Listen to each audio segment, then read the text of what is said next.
You know I'm getting desperate if I start to reuse jokes from older videos, but honestly it would have come down to this one or a Boombo 3D sentence, so... Anyways, hello my little dronies, welcome back to another art video. I wanted to do art again because I haven't done it for a long time and I know this video won't get many views, but I do not want to make videos that every single person has to watch. I want to make videos that people that are watching them have a great time. And honestly, as long as a single person is still interested, I'm going to continue this because you like looking at my art and listening to my stories and I like talking about them. And speaking about that, you know I'm drawing my own Murderons comic right now, but this gets kinda tiring, always drawing the same things over and over again, so I decided to switch things up a little bit and redraw some of my older characters I made before I was interested in Murderons. I actually had 2 universes I made up before I was interested in Murderons. I feel like I need to clarify which one is which, because like with Murderons I can at least assume that you know the basics, but with the other ones I can't be 100% sure. We start off with the one I had before Murderons. Meet Marlene. She's one demon girl. Yes, one, I get to that in a second. But basically at the time I was introduced to the concept of indie animation and I mainly watched Husband Hotel and Hell of a Boss. And with that and a combination of other stuff in my life, I just found the concept of hell and the underworld really nice. So I decided to create my own universe which revolves around hell, which is only inspired by Husband Hotel. Important to clarify that. But basically, if you unalived in this universe, you get transported into the underworld and given a new form in any of the different demon races, and based on how you lived you got a different race associated to you and also will have different appearance, but this is unimportant. If you're interested in me telling about my older stories, then write it down in the comments, but in this video I will only go over the brief things you actually need to know to understand what I'm talking about. Yeah, Raptor, this is all fine and good. But you said this is one character, even though there are 3 girls on my screen. Thank you, viewer. And this is because Merlin unalived in a very special way, which I can't quite describe on YouTube, but I'm just going to improvise with some toys.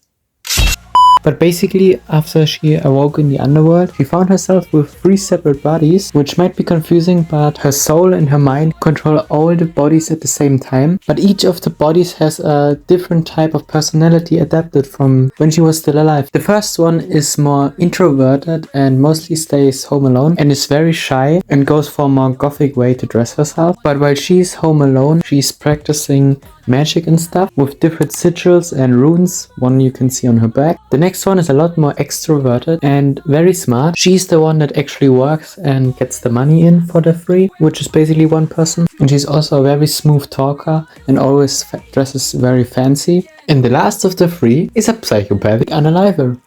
This video will never stay monetized. I mean, there had to be a reason why she ended up in the underworld. So originally in her life she needed glasses, but the only part of her 3 bodies that actually need glasses is this one. And also, I mean, there had to be a reason why the character's in the underworld in the first place. But she always wears white gloves and never washes out the bloodstains on her shirt completely because she enjoys the adrenaline kick she gets from it. That's why she always wears red clothes or reddish clothes. And of course, because the first one is learning ritual magic with again all those runes and stuff, they need sacrifices or red liquid to draw the symbols. She is basically the supplier of them to keep it all together. The second one is basically the person that works, so basically the adult. The first one is the teenager staying at home and studying. In this case it isn't for school but magic, but whatever. The last one is the part of her personality which just enjoys her hobbies, which in this case is a little bit, naya. Anyways, next one.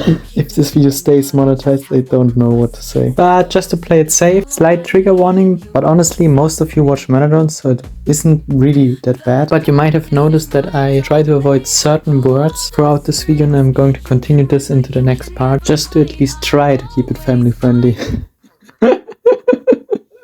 But the next character is the first OC I've ever created.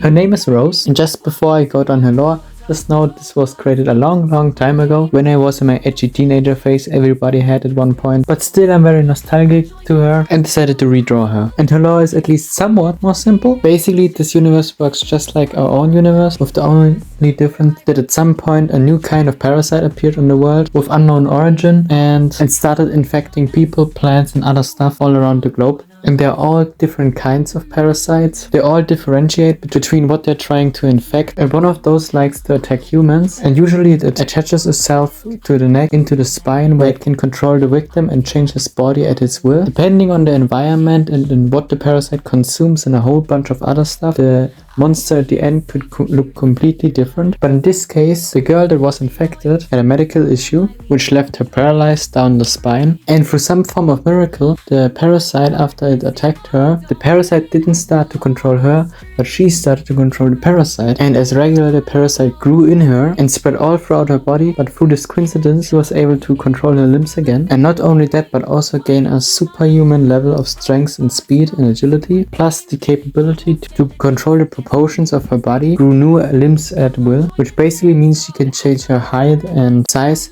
but never change her appearance. Shows she will always have the same kind of hair and the same-ish face, so she will always kind of look the same, but it's easier for her to hide in crowds of people. But she can also take this regeneration ability to a whole another level.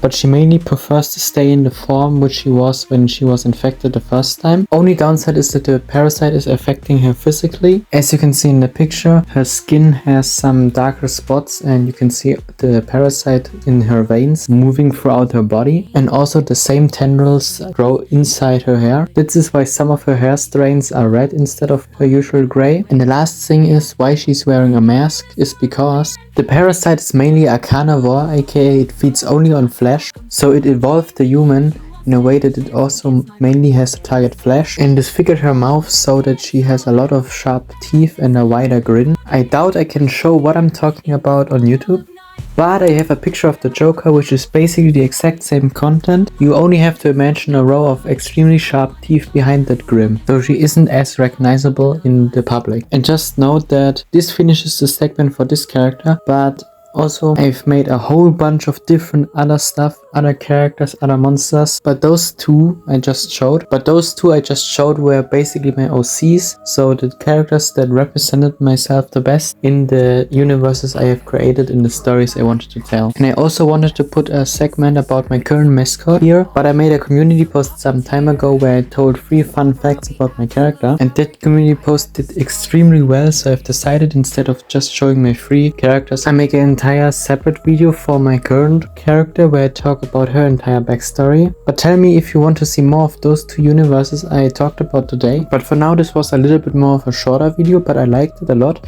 I hope you enjoyed it too. And remember, so no meme today.